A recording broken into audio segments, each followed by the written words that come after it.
The air in the courtroom was still, heavy with anticipation, as the small town of Ashwood braced itself for a day that would change everything. Sunlight streamed through the tall windows, illuminating the polished wooden benches and the tense faces of those who had gathered. At the center of it all sat little Emma Carter, just 3 years old, her tiny frame almost hidden behind the thick oak table. Clutched in one hand was her beloved teddy bear, and in the other, the leash of a large, patient German shepherd named Duke. Emma's eyes darted nervously from the imposing figure of the judge to the man sitting at the defense table, a man whose calm, impassive face hid secrets that everyone was desperate to reveal. Duke, once a police canine who had patrolled the streets of Chicago, now sat stoically by Emma's side, his soft brown eyes watching her with unwavering loyalty. He was more than a dog. He was her shield, her comfort, the silent protector who had seen her through the nightmares she couldn't yet put into words. Emma's soft curls bounced as she shifted in her seat, her small hand gripping Duke's leash so tightly her knuckles turned white. The judge, a stern but fair woman named Judge Reynolds, leaned forward slightly, her eyes kind but expectant. Everyone in that room understood the gravity of what was about to happen. Emma was the youngest witness ever to testify in Ashwood, a town known for its quiet streets and neighborly smiles. But beneath that idyllic surface, the truth was far darker. The man on trial, Thomas Gray, had long been seen as a model foster parent, a trusted figure in the community who volunteered at the local library, attended church every Sunday, and always had a warm smile for the neighbors. But behind closed doors, the laughter of children was replaced by cries and bruises that no one wanted to believe. Emma was the key to unlocking the darkness. For months she had been silent, her words locked away by fear. She had spent her days wrapped in a fog of confusion, her nights haunted by dreams she couldn't escape. It was only Duke who could reach her in those moments, his gentle nuzzles a lifeline in the storm. Today everyone hoped those small words would finally come. The prosecutor, a calm but determined man named Daniel Brooks, knelt beside Emma, his voice soft as he spoke. "Emma, do you know why we're here today?" She looked down at her teddy bear, her lips pressed into a tight line, then glanced up at Daniel and gave the smallest of nods. "We're here because we want to help you feel safe again," Daniel continued, his eyes meeting hers with a kindness that seemed to soften the room. "Can you tell us what happened at your house, sweetheart?" Emma's small shoulders hunched, her fingers curling tighter around the leash. Duke shifted closer, his big head resting gently on her knee, the silent reassurance she needed. The entire courtroom held its breath as Emma's eyes flickered across the room, lingering on Thomas Gray's calm, almost bored expression. Her small voice, no more than a whisper, broke the silence. "That man." 2 simple words, but they hit like a thunderclap. The room seemed to freeze as every eye turned to Thomas, whose face twitched, a flicker of fear behind the smooth mask. Duke's ears pricked forward, a low rumble in his throat that had reporters scribbling frantic notes and the judge's eyes narrowing. Outside the courtroom, news cameras waited, their lenses trained on the heavy doors, ready to capture the moment truth finally spoke. Inside, Emma's therapist, Dr. Lucy Monroe, watched with cautious hope. She had spent countless hours with Emma, using play and stories to help her find her voice again. She knew how hard this moment was for the little girl, how every word was a battle against the shadows that still lurked in her mind. The judge leaned back in her chair, her voice calm but firm. "Emma, can you show us who you're talking about?" Emma's tiny hand lifted, her finger trembling as she pointed straight at Thomas Gray. "Him," she said, her voice a thread of sound that carried more weight than any grown man's shout. Gasps rippled through the courtroom. Even the defense lawyer, who had spent weeks trying to dismiss Emma's testimony as childish confusion, looked rattled. Thomas Gray shifted in his seat, his jaw tightening, eyes darting to Emma and then to Duke, whose calm presence seemed to hold the entire room in check. "Thank you, Emma," Daniel said softly, his voice barely above a whisper, but it carried a world of gratitude. "You're very brave." Emma blinked, her small body trembling, but for the first time in a long while, there was a hint of relief in her eyes. Duke licked her hand softly, his warm breath a comfort that no one else could provide. Outside the courtroom, Emma's foster mother, Ann Carter, wiped tears from her eyes. She had fought so hard to bring Emma to this point, to show her that her voice mattered. Reporters pressed forward, their questions buzzing, but Anne stayed focused on the small figure inside, knowing that this was only the beginning. Inside, the judge called for a short break, the tension in the room crackling like static. As Emma was led out of the courtroom, Duke padded along beside her, his head held high, the loyal guardian of a little girl who had found the courage to speak. The journey ahead was still long, but in that moment there was hope. Hope that the smallest voice could bring down even the darkest secrets, that courage, no matter how fragile, could light the way. And as the doors closed behind them, the quiet whispers of the courtroom gave way to the rustle of cameras and the distant promise of justice finally taking shape. When the courtroom doors swung open, the light of late morning streamed in,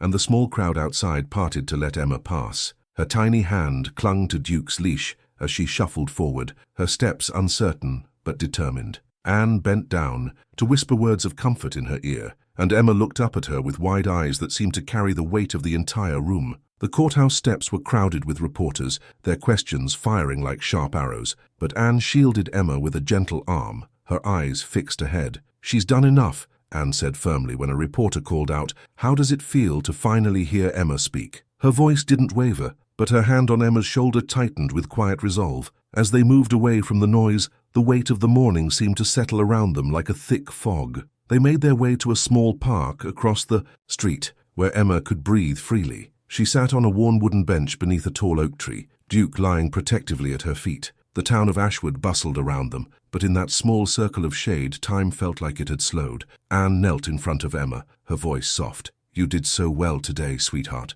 So brave." Emma said nothing, her fingers twisting. In the leash, but there was a glimmer of something new in her eyes, a tiny spark of relief that hadn't been there before. Duke shifted his weight, his big head resting on her lap, and she buried her face in his fur, drawing in the quiet comfort of his presence. Dr. Munro joined them moments later, her bag slung over one shoulder, and sat beside Emma. "Emma," she said gently, "do you want to tell me how you're feeling right now?" Emma looked up at her, her eyes searching, and then she nodded, just once. "Scared," she whispered, the word trembling on her lips. "I know," Dr. Munro said softly, her hand resting on Emma's small shoulder, "but you were so brave in there. You told the truth, and that's the most important thing anyone can do." Emma leaned closer to Duke, her little hand stroking his ears as she took in the comfort of the familiar. Anne watched them, her own eyes glistening with quiet tears. She knew this wasn't the end. There would be more questions, more days spent in that cold, echoing courtroom. But today, Emma had spoken.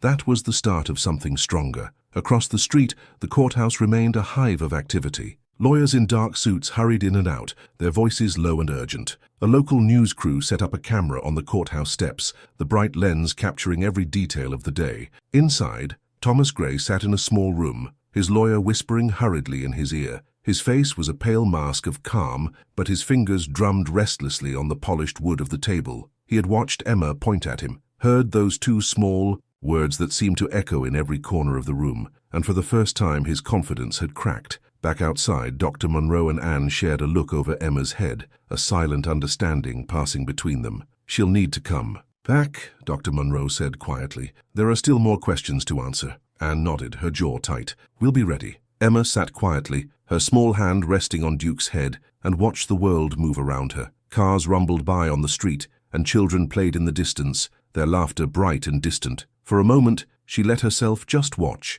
the weight of the courtroom slipping away, if only for a little while. Duke shifted again, his eyes alert as he watched the world too, a steadfast sentinel at Emma's side. And in that quiet moment beneath the oak tree, there was a fragile peace, a promise that no matter how dark the days ahead might be, Emma would not face them alone. Back in the courtroom, the judge reviewed the next steps, her voice calm and steady as she spoke with the attorneys. "We'll reconvene tomorrow," she said, her gaze moving across the faces in the room. "Let's be prepared for more questions, more witnesses. The truth must be heard." As the courthouse emptied for the day, Emma and her small group walked back to the car, Duke's leash held tightly in her small hand. The sun was warm on their backs, and Anne reached down to brush a strand of hair from Emma's face. "Let's go home," she said softly. "You've done enough for today." Emma didn't speak, but her little shoulders relaxed just a bit as she climbed into the car. Duke settled in beside her, his head resting in her lap, a silent protector for the long road ahead. And as the car pulled away from the courthouse, leaving behind the cold stone walls and the echoes of Emma's two small words, a single thought hung in the air. This was just the beginning. The sun was setting when they pulled into the driveway of their small two-story home on Willow Lane. The golden light bathed the white picket fence and the flowers that lined the front walk, giving the house a warm, welcoming glow. Anne stepped out of the car first, her eyes on Emma as she carefully unbuckled her seatbelt and helped her down. Duke hopped out behind them, his tail wagging once before he settled back into his watchful, calm stance. Inside, The house smelled of fresh bread and lavender. Anne had made sure to have Emma's favorite meal waiting, macaroni and cheese with a side of steamed carrots. The warm kitchen light felt like a hug, a safe haven after the day's storm. Emma sat at the table, her small fingers picking at the edge of her plate as Anne bustled around, setting out silverware and pouring glasses of milk. "You don't have to eat if you're not hungry," Anne said gently, crouching beside her. "But it's here if you want it." Emma didn't speak. She just nodded, her eyes following Duke as he padded over to his soft bed in the corner of the kitchen and lay down, his eyes never leaving her. After dinner, Anne drew Emma a warm bath, adding a few drops of lavender oil to the water. Emma sat in the tub, her small shoulders hunched as she let the warm water wash away the day. Duke sat outside the bathroom door, his nose pressed to the crack, waiting. When she was done, Anne wrapped her in a big fluffy towel and carried her to her room. The walls were painted a soft yellow, and a string of twinkling fairy lights wrapped around the window frame, casting a gentle glow. Emma's teddy bear, worn and loved, sat waiting on her pillow. "Would you like me to read to you tonight?" Anne asked, her voice gentle as she tucked Emma in. Emma shook her head, pulling the covers up to her chin. Her eyes were heavy, the day's events weighing on her, but she didn't want to close them just yet. Anne smoothed her hair back, pressing a kiss to her forehead. "I'm proud of you, Emma. So very proud." She turned off the lamp and left the door cracked open, just enough for the soft hallway light to spill in. Duke curled up on the rug beside Emma's bed, his presence a silent promise. Emma lay there in the half-darkness, her small hands clutching her teddy bear. Her thoughts were a jumble of images: Thomas Gray's cold eyes, the judge's calm voice, the way everyone had looked at her when she spoke those two small words. But through it all, there was Duke, always there, always watching. The night was quiet. The house settled into a peaceful rhythm. Outside, a gentle breeze rustled the leaves, and a distant train whistle sounded, low and mournful. Emma's eyelids drooped, her breathing slowing as she finally drifted off to sleep. Downstairs, Anne sat at the kitchen table, her hands wrapped around a mug of tea. She stared out the window at the darkening sky, her mind restless. Tomorrow they would have to go back. More questions, more memories that Emma would have to dig up from the shadows of her mind. She worried about what that would cost her, how deep the scars might run. But she also knew there was strength in Emma that couldn't be denied. The little girl had faced a monster and spoken the truth, even when it terrified her. That was something no one could take away. In the quiet house, Duke lifted his head, his ears pricking as if he sensed Anne's worry. Then he settled again, his breathing steady, a silent vow that he would keep watch through the night. Upstairs, Emma stirred in her sleep, her small hand reaching out in the dark. Duke shifted closer, his warm body a steady presence at her side. And in that moment, beneath the soft glow of the fairy lights, there was a sense of peace, a fragile, precious thing that felt like hope. The road ahead was still long, but for now, in this small room filled with the gentle rhythm of breathing and the promise of safety, it was enough. The next morning dawned clear and bright, the early sunlight spilling across the kitchen table, where Anne sat with a stack of papers and a steaming cup of coffee. Emma's small footsteps pattered down the stairs, her eyes still heavy with sleep, but clearer than they had been the day before. She climbed onto the chair across from Anne, clutching her teddy bear to her chest, and for a moment they just looked at each other in the soft morning light. Duke, always nearby, rested his big head on Emma's lap, his tail giving a slow, reassuring wag. Anne reached across the table, her hand covering Emma's small fingers. "Good morning, sweetheart," she said softly, her voice warm and calm. "We have another big day today, but we're going to do it together." Emma didn't say anything, but she nodded, her little hand tightening around her teddy bear's worn ear. She watched Anne flip through the pages of her notes, her eyes curious but wary. The courtroom was waiting, and they both knew it. Breakfast was quiet. Anne made pancakes with blueberries just the way Emma liked, and Duke waited patiently beside her chair for the inevitable crumbs that would fall. Emma picked at her plate, eating in small, careful bites, and every few moments she glanced at the door as if listening for something. Outside, the street was busy with the hum of cars and the calls of children on their way to school. It was a normal day for most of the town, but for Emma, today was another step into the unknown. After breakfast, Anne helped Emma into her favorite dress, a soft blue cotton with tiny white flowers, and brushed her hair into two neat braids. She slipped her small feet into shiny black shoes and held her hand as they walked out to the car. Duke trotted beside them, his quiet strength steady as always.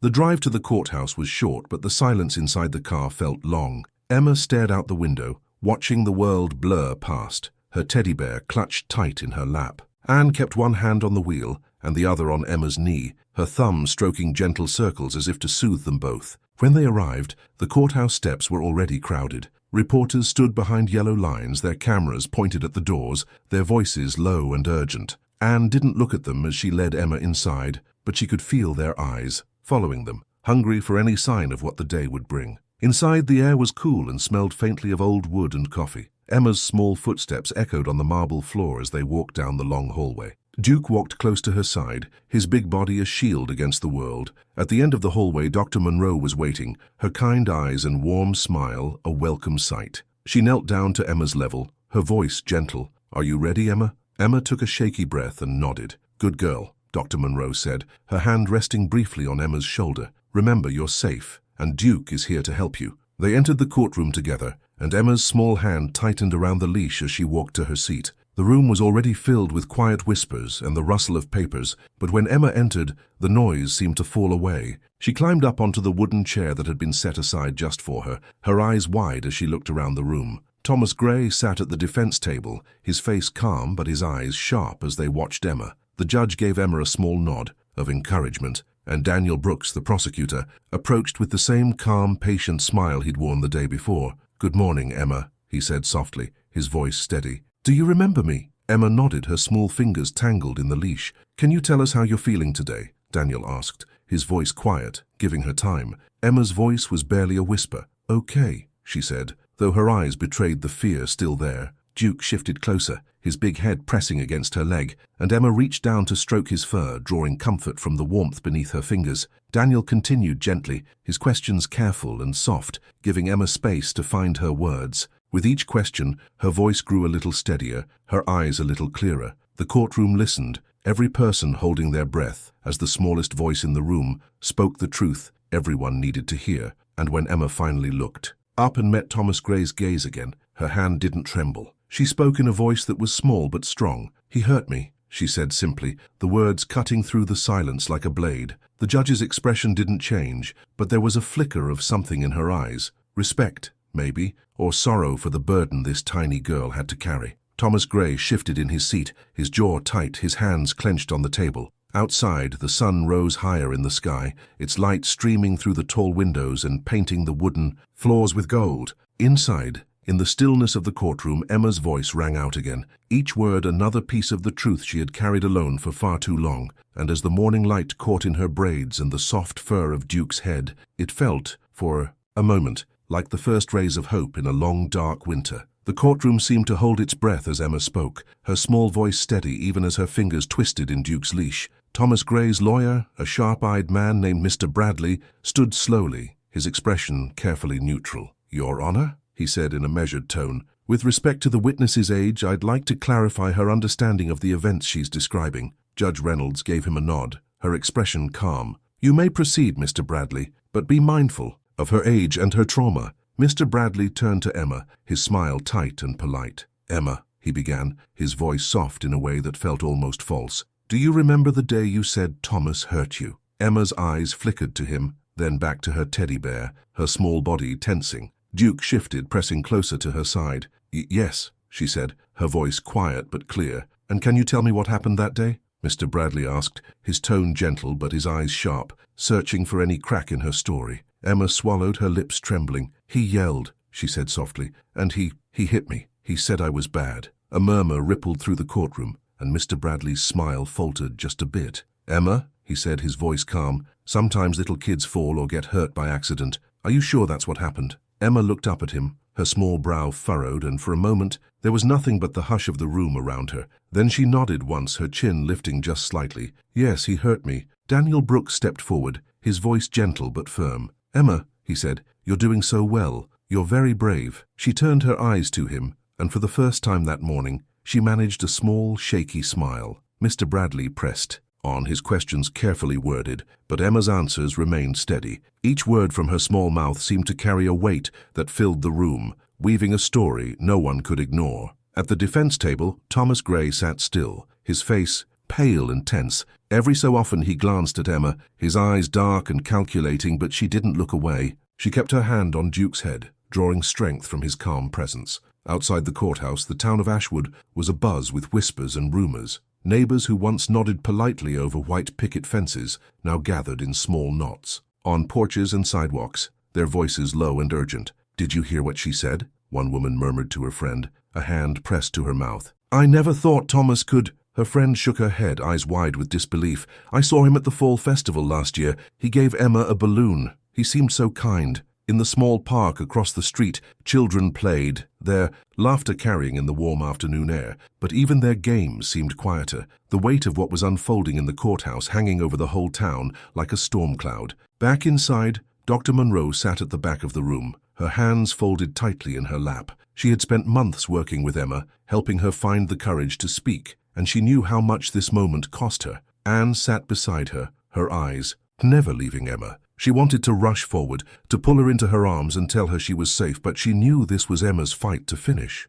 When the questioning was finally done, Judge Reynolds leaned forward slightly. "Thank you, Emma," she said, her voice warm and steady. "You did very well today." Emma nodded, her small face pale but determined. She looked down at Duke, her fingers brushing the soft fur of his ear, and for a moment she seemed to gather all the strength he gave her. "Can I go now?" she asked in a voice so small it made the judge's lips curve with a flicker of a smile. "Of course, Emma," Judge Reynolds said gently. "You've done enough." As Emma climbed down from the witness stand, the courtroom watched in silence. Duke stood, his big frame shielding her as she walked slowly back to Anne. The door to the courtroom swung open, and the soft murmur of voices rose up again as they stepped out into the hall. Anne knelt, pulling Emma close, her lips brushing her forehead. "I'm so proud of you, sweetheart," she whispered. "You're so brave." Emma said nothing, but she leaned into Anne's embrace, her small arms wrapping tight around her waist. Duke pressed close, his tail wagging once, and together they stepped out of the courthouse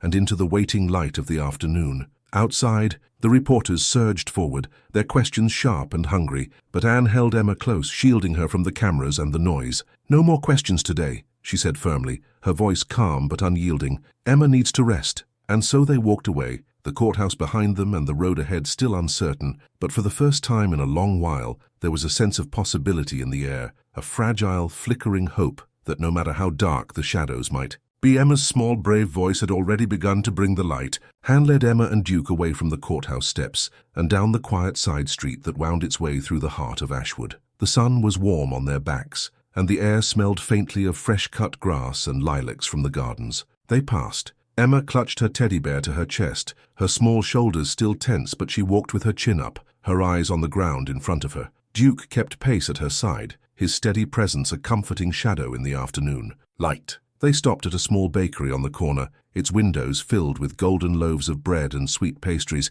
that made Emma's eyes widen just a little. Anne crouched beside her, brushing a stray curl from her face. "How about a treat?" she asked softly. Emma hesitated, then nodded, her small voice barely a whisper. "Yes." Inside, the warm scent of cinnamon and sugar wrapped around them like a blanket. Anne ordered 2 chocolate chip cookies and a small carton of milk for Emma. She led her to a little table by the window, and Emma perched on the chair, her small legs swinging above the floor. Duke lay at her feet, his head resting on his paws, his soft brown eyes watching her with quiet patience. Emma took a careful bite of the cookie, her eyes flickering to Anne as if for permission. Anne smiled and gave her a small nod, and Emma relaxed just a bit, nibbling the edges of the sweet treat. For a moment there was nothing but the gentle sounds of the bakery, the low murmur of voices, the clink of cups and plates, the warm, comforting hum of normal life. Outside, the town bustled with the calm rhythm of an early summer day, but inside that little bakery, the world felt softer, gentler. Anne watched her closely, her own heart aching with a mix of pride and worry. She knew the trial wasn't over, that there would be more days in that cold, echoing courtroom, more questions that would force Emma to remember things she'd rather forget. But she also knew that every small moment of peace mattered. Every quiet cookie shared, every warm smile, every gentle word. It all added up to something stronger than the darkness that had once surrounded Emma. After they finished their treat, they stepped back out into the sunlight, and Anne took Emma's hand, feeling the tiny tremor still there. They walked slowly down the tree-lined street toward the small park where children played and birds sang in the branches overhead. Emma watched the other children from a distance, her small hand wrapped tight around Anne's fingers. Duke sat beside her, his head high and alert, a quiet guardian against the noise and confusion of the world. "Do you want to play?" Anne asked softly, her voice careful not to push. Emma shook her head, her eyes still wary. "That's okay," Anne said, her thumb stroking the back of Emma's hand. "We can just watch today." So they sat together on a worn wooden bench, the sun warm on their faces and the soft laughter of children drifting through the air. Emma leaned into Anne's side, her head resting against her shoulder, and for a little while they watched the world spin gently on. The quiet moments were like tiny stitches in a frayed fabric, slowly mending the tears that the past had left behind. Anne knew it would take time, more time than she could measure in days or weeks, but she also knew that with every quiet breath, every small step forward, Emma was learning that the world could be safe again. And as the sun sank lower in the sky, painting the clouds in shades of gold and pink, Emma's small voice broke the silence. "Can we go home now?" she asked softly. Anne smiled, her heart catching in her throat at the simple trust in those words. "Of course, sweetheart," she said, standing and taking Emma's hand in hers. Duke stood too, his ears pricking, as he fell into step beside them, his presence as solid and certain as the ground beneath their feet.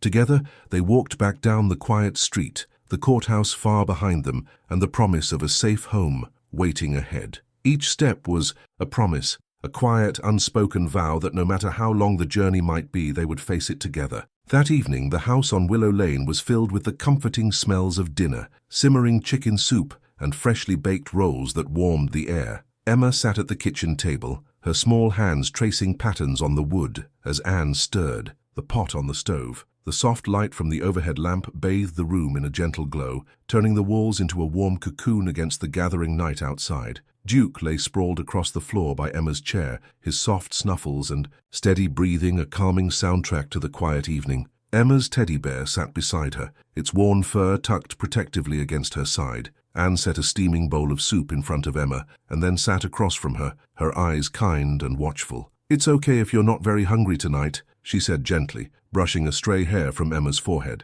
"Just a few bites if you can, okay?" Emma nodded, her small voice barely a whisper. "Okay." She took a careful sip, the warmth of the broth chasing away the chill that still lingered from the day. Duke lifted his head, his soft eyes watching her with quiet patience, and Emma reached down to pat his head, her fingers tangling in his fur. After dinner, Anne ran a bath for Emma, the sweet scent of lavender filling the small bathroom. Emma sat quietly in the tub, her eyes half closed as the warm water wrapped around her small body. Duke lay just outside the door, his big head resting on his paws, and Anne sat on a small stool beside the tub, humming a soft tune that Emma remembered from the nights when sleep wouldn't come. When Emma was clean and wrapped in a thick towel, Anne carried her to her bedroom. The soft yellow walls glowed in the light of the little night lamp, and Emma's bed was piled high with soft blankets and pillows. She climbed in, her small body burrowing into the comfort of the familiar. "Would you like me to stay with you for a while?" Anne asked softly, smoothing the blanket around her shoulders.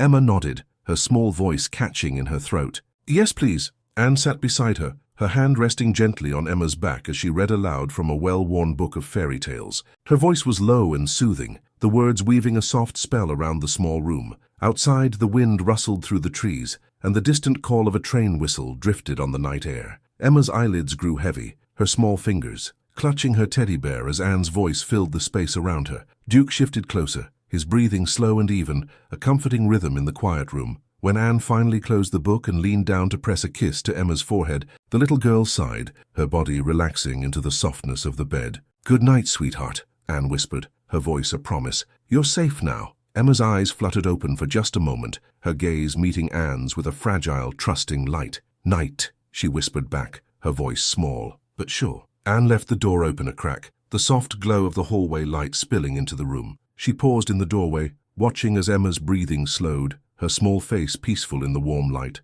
Downstairs, Anne sank into the old armchair by the window, her hands folded in her lap as she looked out into the quiet night. The day had been long and hard, but in Emma's small voice and the gentle weight of Duke's head, she found a kind of hope she hadn't known she'd needed. Outside, the world slept beneath a sky full of stars, and in the little house on Willow Lane, the soft, steady beat of two hearts echoed in the silence, a promise that no matter what the days ahead would bring, they would face them together, stronger for every step they had already taken. And in that quiet night, with the gentle breath of a sleeping child and the loyal watch of a faithful dog, the world felt for just a moment like it was made of nothing but love and possibility. The next day dawned grey and cool, a thin mist clinging to the ground as Anne and Emma walked hand in hand down the sidewalk to the small white car parked at the curb. Duke trotted beside them, his head high, his ears flicking at every passing car and bird call. Emma's little hand was warm in Anne's, her fingers curled tight around her mother's as they stepped into the car and started the short drive to the courthouse.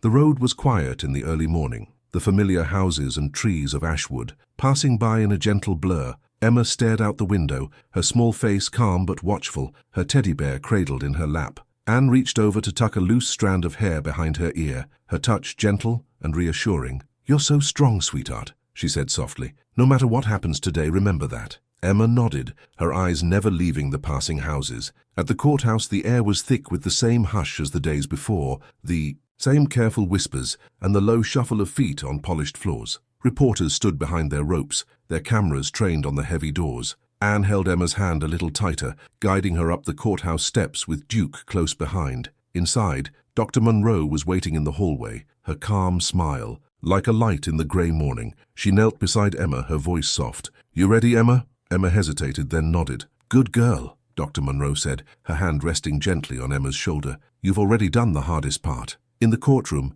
the same hush settled over the wooden benches as they entered. Thomas Gray sat at the defense table, his face a pale mask of calm, but his eyes were restless, flickering from Emma to the judge and back again. Emma climbed into her seat, Duke settling at her feet, his soft brown eyes steady on her small face. Daniel Brooks stood to speak, his voice measured and calm as he addressed the jury. "Ladies and gentlemen," he began, "you've heard Emma's words. You've seen the fear in her eyes and the courage it took for her to speak them. Now, you'll hear from the people who saw what Thomas Gray tried to hide." Witness after witness took the stand. Neighbors, teachers, even the mail carrier who had noticed the bruises on Emma's arms and the strange silence around that house on Maple Avenue. Each one spoke of small things, a hurried whisper, a quiet cry at night, the way Thomas Gray's smile never reached his eyes. With every word the picture became clearer, the careful mask of the perfect foster father slipping away. Anne sat beside Emma, her hand resting on the little girl's shoulder, a quiet anchor in the storm of voices. Emma's eyes were fixed on the floor, but she listened to every word, her small body tense with the effort of remembering. When the last witness stepped down, the judge called for a short break. The courtroom emptied out into the bright hallway, the low buzz of conversation rising like a swarm of bees. Anne took Emma's hand and led her outside to a small bench beneath a maple tree that was just beginning to bud with spring leaves. The air was cool and damp, and Emma shivered a little, pressing her cheek against Duke's warm head. "You're doing so well, Emma," Anne said softly, brushing a tear from the little girl's cheek. "I know it's hard, but you're not alone." Emma didn't speak, but she leaned closer to Anne, her small body pressed against the steady warmth of her mother's side. And for a moment, the cold echoing hallways of the courthouse felt far away, replaced by the soft rustle of new leaves and the gentle rise and fall of Duke's breathing. Inside, Thomas Gray sat in the empty courtroom, his lawyer whispering urgently in his ear. His eyes were dark and sharp, his jaw tight as he stared out the tall windows.